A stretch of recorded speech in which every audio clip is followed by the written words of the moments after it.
అందరికీ నమస్కారం. నేను మీ హరిప్రియ.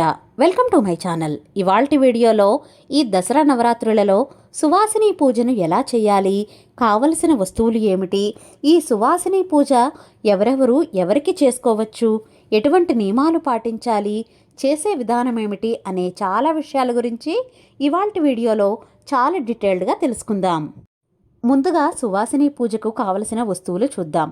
ఒక ప్లేట్ తీసుకుని దానిలో జాకెట్టు ముక్క, 2 తమలపాకులు, 2 అరటిపళ్ళు, ఒక్క పసుపు, కుంకుమ, పువ్వులు, దక్షిణ ఇంతవరకు పెట్టవచ్చు. మీకు చీర పెట్టుకోవాలి అనిపిస్తే కనుక చీర, జాకెట్టు ముక్క 2 కలిపి పెట్టచ్చు.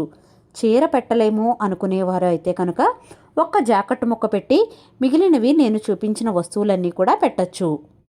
తర్వాత మంగళకరమైన వస్తువులు అంటే ముత్తైదువు తనను తాను అలంకరించుకోవడం కోసం ఏవైతే వస్తువులు అవసరం అవుతాయో ఆడవాళ్లకు అవన్నీ కూడా ఇవ్వచ్చు.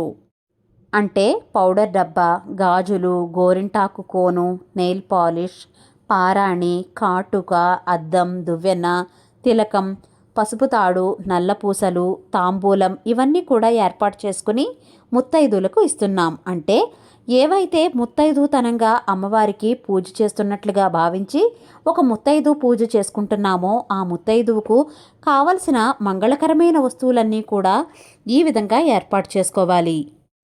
అలాగే తాంబూలం, దక్షిణ సహిత తాంబూలం ఎప్పుడూ ఉండాలి.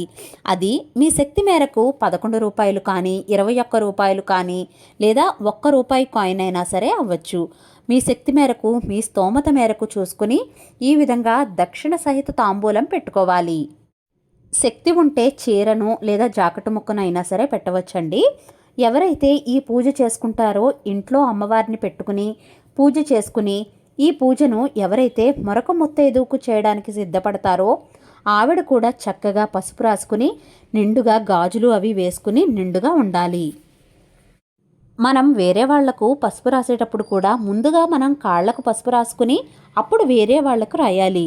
కాళ్లకు పసుపు రాసుకుని చేతులకు నిండుగా గాజులు వేసుకుని మనం నిండుగా రెడీ అయ్యాకనే అమ్మవారి పూజ చేసుకోవాలి. ఇప్పుడు ఎవరైతే సువాసిని పూజ చేయదలుచుకున్నామో వాళ్లకు ఈ తాంబూలం ఇచ్చి పూజ చేసుకోవాలి. మనం ఇంటికి ముత్తైదువుకి మన ఆసనం ఏర్పరచాలి. సాధ్యమైనంత వరకు తూర్పు వైపు వాళ్ళు కూర్చుంటే మనం ఎదురుగా కూర్చునేలా చూసుకోండి. ఈ పూజను ముత్తైదువులకు ఎవరికైనా సరే చేసుకోవచ్చండి. కన్న తల్లికి కానీ, అత్తగారికి, ఆడబడుచుకు, అక్క చెల్లెళ్లకు, బయట ముత్తైదువులకు ఎవరికైనా సరే చేసుకోవచ్చు. ఈ పూజ చేసుకున్నప్పుడు తన మన అనే భేదం లేకుండా ఒక మంచి నిండు ముత్తైదువుకు చేసుకున్నాం అనేదే ఇది ప్రధానాంశం. వాళ్ళు మనవాళ్ళు కాదు, మనకన్నా తక్కువ అని ఎప్పుడూ కూడా అస్సలు ఫీల్ అవ్వకూడదు. ఒక ముత్తైదువుకు మనస్ఫూర్తిగా పూజ చేసుకోవడం అనేదే ప్రధానాంశం. మనం ఎవరైతే అమ్మవారిగా భావిస్తున్నామో వాళ్లకు కాళ్ళు కడగడానికి నీళ్లు ఇవ్వాలి. కాబట్టి పాదాలు కడిగి చక్కగా మెత్తని బట్టతో తుడిచి శుభ్రంగా పసుపు రాయాలి. ఎక్కడా కూడా తడి పొడి లేకుండా పసుపు శుభ్రంగా రాయాలి. గంధం, కుంకుమలతో చేతికి అలంకరించి తర్వాత కుంకుమ బొట్టు పెట్టి గంధం అలంకరించి పసుపు ఇచ్చి అక్షింతలు చేతికి ఇచ్చి మనం అమ్మవారిగా భావించి ఆశీర్వాదం తీసుకోవాలి. ఇంతవరకు చేసుకుంటే సరిపోతుందండి. ఇంకా ధూపాలు వేసి దీపాలు చూపించి కాళ్ల మీద పువ్వులు పెట్టేసి ఇంకా అంతవరకు అయితే చేయక్కర్లేదు. ఈ దేవీ నవరాత్రుల్లో ఎప్పుడు చేసుకోవచ్చు అంటే కనుక ఈ దేవీ నవరాత్రుల్లో 10 రోజుల్లో ఎప్పుడైనా సరే చేసుకోవచ్చు.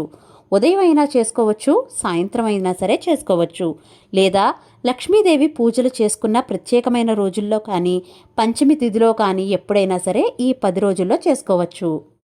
తెలిసింది కదండి, ఈ దసరా శరన్నవరాత్రుల్లో సువాసిని పూజను మనం ఎలా చేసుకోవాలి, ఎవరికి చేసుకోవాలి అనే విషయాలన్నీ కూడా మీకు ఇంకా ఏమైనా డౌట్స్ ఉంటే నన్ను కామెంట్ సెక్షన్లో తెలియచేయండి. తప్పకుండా రిప్లై ఇస్తాను.